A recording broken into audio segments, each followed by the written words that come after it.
여러분, 멍때리기와 연불의 관계가 과연 어떤 것일까요? 멍때리기 하면 흔히 정신이 나간 것처럼 한눈을 팔거나 넋을 잃은 상태를 말하는 것이잖아요. 지금까지 그렇게 멍하게 있는 것은 정말 비생산적이고 또 그런 것이라는 생각 때문에 다소 부정적으로 받아들여졌던 게 맞잖아요. 근데 제가 이렇게 명상과 연불을 같이 이렇게 하다 보니까 이런 상태에 오히려 가지 않으면 뭐 높은 경지에 갈 수 없다는 것, 그런 쪽으로 생각이 더 많이 들더라고요. 역사적으로 볼 때도 이 멍 때리는 행동에서 멍 때리는 것 때문에 세상을 바꾼 아주 창의적인 아이디어를 이렇게 발명한 것들이 많잖아요. 그 가장 대표적인 그 예가 왕으로부터 나한테 왕관이 이게 순금이 얼마나 들어있는지를 좀 알아내라. 그 아르키메데스한테 이렇게 명령을 내렸잖아요. 그게 고민이잖아요. 자기는 그래도 나름대로 과학자, 수학자라고 알려진 사람인데 왕이 그렇게 명령했는데도 그걸 그 이유를 알 수가 없으니 참 답답하죠. 그래서 고민 계속 그것만 생각하다가 알다시피 머리를 식히기 위해서 들어간 목욕탕에서 우연히 평범하게 그냥 멍 때리고 있다가 갑자기 한 사람이 더 들어오니까 이게 물이 넘치더라 이거야. 거기서 갑자기 탁 깨우친 거예요. 여기서 유레카 하면서 유레카를 외치면서 홀딱 벗은 상태에서 옷 입을 생각도 못하고 그냥 뛰어서 나갔다는 거 아닙니까? 그런 예가 있어서 그 왕관의 그 순금의 질량을 정확하게 맞췄다는 거 아니겠습니까? 그런 것처럼 또 뉴턴은 정말 한번 뭔가 생각했다면 아주 끝까지 생각하는 사람이었답니다. 그래서 그 가정부가 뉴턴을 잘 먹여야 되잖아요. 교수인 그 가정부를 뒀는데 교수인 뉴턴을 잘 먹이고 이 사람을 건강하게 잘 해야 될 거 아닙니까? 근데 저녁 상을 갖다 놓으면 이 뉴턴이 너무 생각을 많이 하고 공부를 많이 하다가 밥 먹는 걸 잊어버리는 수가 굉장히 많더라는 겁니다. 그러다가 사과나무 밑에서 멍하니 있다가 떨어지는 사과를 보고서 만유인력의 법칙을 알아낸 거 아니겠습니까? 모든 사물은 다 인력에 의해서 또 밑으로 떨어지는구나 하는 걸 알게 된 거죠.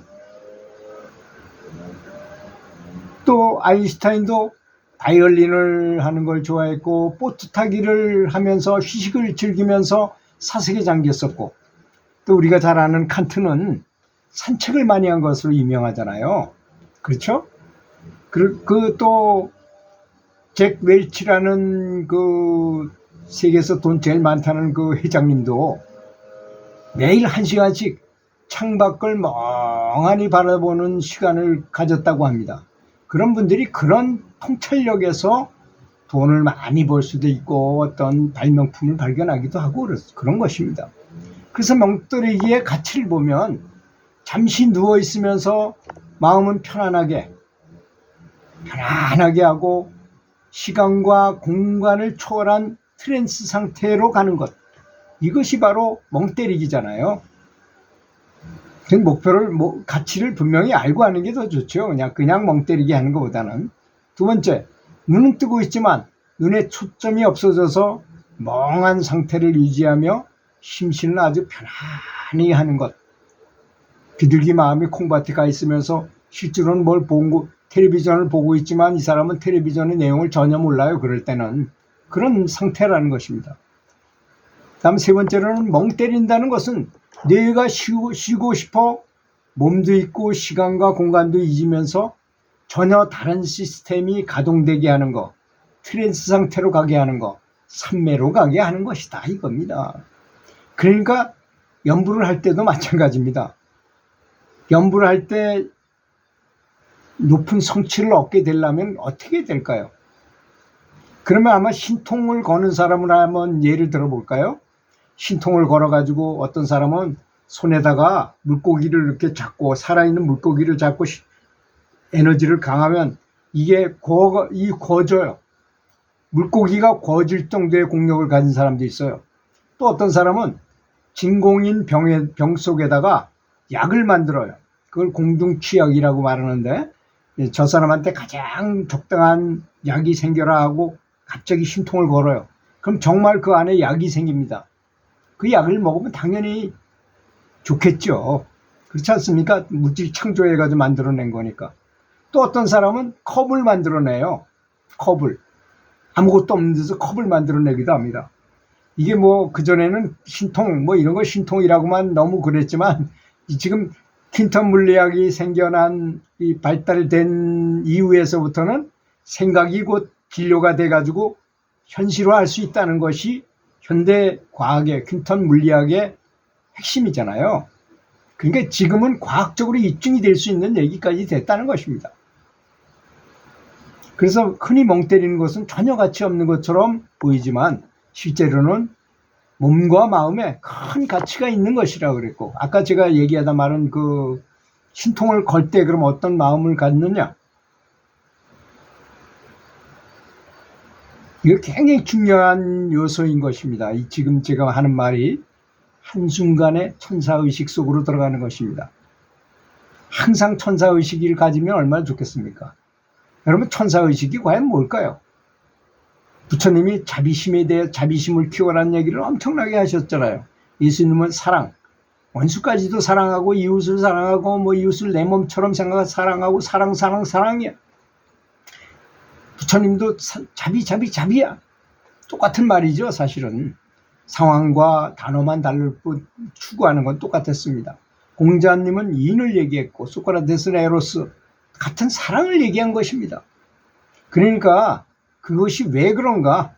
우리의 본성, 우리의 이 에고가 아닌 진짜 내 진체, 불성, 성령, 내 속에 있는 영혼은 그 속성이 사랑이기 때문인 것입니다.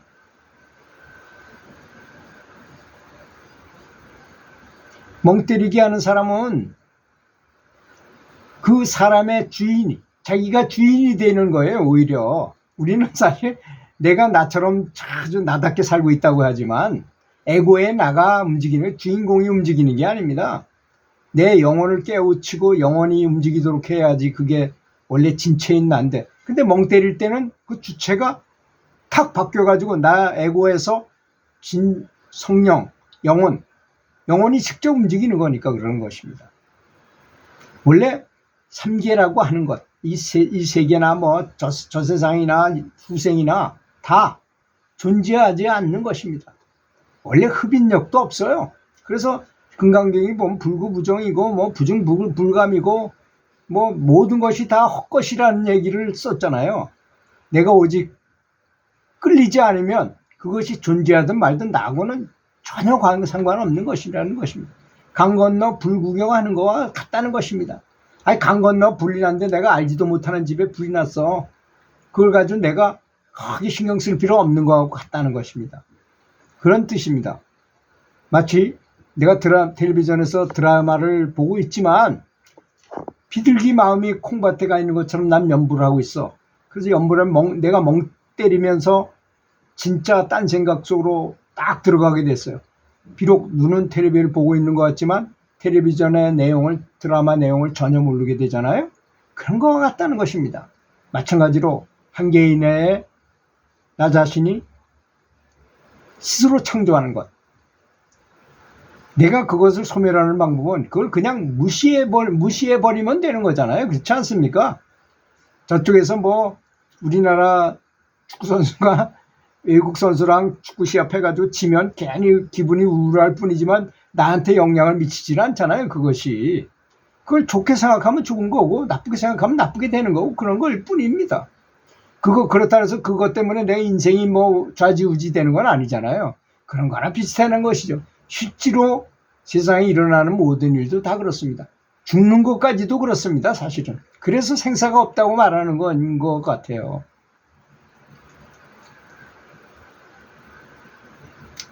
생각보다 방법은, 이 멍 때리기는 생각보다 방법은 간단합니다. 생각도 하지 않고 보지도 않고 듣지도 않고 멍 때리기를 하는 것이죠. 근데 어떻게 멍을 때리냐? 부처님 세계에서 멍을 때리는 거예요. 부처님 세계로 들어가는 멍을 때리라는 것입니다. 그렇게 하면서 연부를 한다면 정말 이 극락 세계를 현실에서도 직접 보게 되고, 자동차 운전하면서도 극락을 보게 되고, 또 걸어가면서도 극락을 보게 되고, 또 현실 사회에서도 실제로도 극락을 보고 하는 일이 다 잘 되고 아주 풍요롭게 될 뿐더러 다른 대인관계도 아주 좋고 이런 사람이 될 수 있다는 것입니다. 그래서 멍때리기와 연불은 어떤 분들은 너무 에고로 뭔가를 얻어내려고 연불에 아주 집중하는 것 같지만 너무 집중해도 안 돼요. 이렇게 멍때리기와 내가 원하는 것과 연불과의 관계를 잘 정립해가지고 그 경계선으로 왔다 갔다 하면서 이걸 잘 운용해야만 연불 삼매에 들어가는 것이지, 이런 원리를 모르고 연불만 한다고 그래서 그거 어떻게 되겠습니까? 제가 여러 번 예를 들은 내용이 바로 그런 거잖아요. 만약에 석가모니 불을 부르는 것이 최고의 연불이라고 알고 있는 사람이 석가모니 불을 부르면 석가모니 부처님이 나타나서 정말 작용해 주겠지만, 이 사람이 그런 교육을 받지 못하고 잘못 배워서 석가모니 불이라는 것은 애기 재우는 방법이다 라고 배웠어요. 그래서 그 사람이 애를 재우기 위해서 석가모니를 불러. 이 사람은 뭘 모르고. 그래도 효과가 있을까요? 그건 애 재기 위해서 부르는 거잖아요. 그럴 때는 같은 말이라도 생각에 따라 다르다는 것입니다. 그래서 연불을 같은 연불을 하더라도 오늘 제가 말씀드리는 내용은 아주 특별한 내용입니다. 사실 연불 속에서 깊은 경지를 깨우치게 하는 그런 깊은 곳을 두드리는 말이잖아요. 그냥 평범한 연불하면 좋다는 건 누군 모릅니까? 그런 방법은 다 알지만 이런 멍때리기와 연불과의 관계를 잘 정립해야만 좋은 성취를 이룰 수 있을 것이라고 믿습니다. 잘 되시기를 기도하겠습니다. 들어주셔서 감사합니다.